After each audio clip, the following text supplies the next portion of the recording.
जैन ने जो इत्र बनाया था,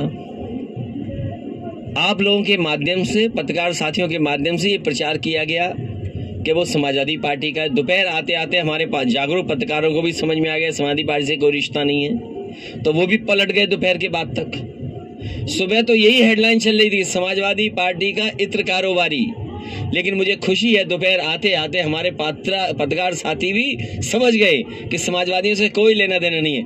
आपको ये सोचना चाहिए कि गलत जगह छापा मार दिया, बीजेपी ने अपने ही कारोबारी पे छापा मार दिया, उसकी सीढ़ियां निकलवाइए। अगर एक एक भाजपा के नेता का नाम ना निकले तो बताइएगा हमें। जो पीयूष जैन जिनके वो घर में छापा पड़ा है, जिनके यहाँ अभी भी नोट निकल रहे हैं, अब तो नोट निकलना बंद हो गए हैं। बेसमेंट में नोट निकले, दीवालों में नोट निकले, लॉकर्स में नोट निकले। जिम्मेदार कौन है? वो छापा मारना चाहते थे इत्र वाले के यहाँ, उसका नाम था पुष्पराज जैन, इनका नाम था पीयूष जैन। लगता है डिजिटल इंडिया की गलती हो गई, पुष्पराज जैन की जगह पीयूष जैन आ गए, तो पीयूष जैन के यहाँ छापा मार दिया।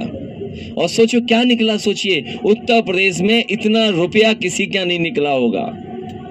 जो सरकार में है वो बता सकते हैं रुपया कहां से आया है, जिनकी बैंकें हैं वो बता सकते हैं कि बैंकों से पैसा कम निकाला गया है। और अगर नई नई गड्डियां निकली हैं उसमें, तो जिस बैंक की गड्डी पर नाम लिखा होगा, जिस बैंक से निकला होगा, वो बैंक बता सकती है कि किस समय निकाला गया है।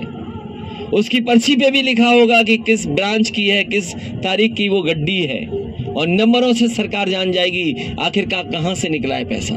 तो सोचो सरकार स्वीकार करेगी कि नहीं करेगी कि जो व्यापारी कहते थे और जो आम लोग कहते थे कि नोटबंदी से अर्थव्यवस्था नहीं बच सकती, नोटबंदी ने उनकी योजना फेल हुई है। जीएसटी जिस तरीके से लागू होनी चाहिए थी, जिस तरीके से जीएसटी का व्यापारियों को लाभ पहुंचना चाहिए था, वो जीएसटी भी योजना उनकी फेल हुई है।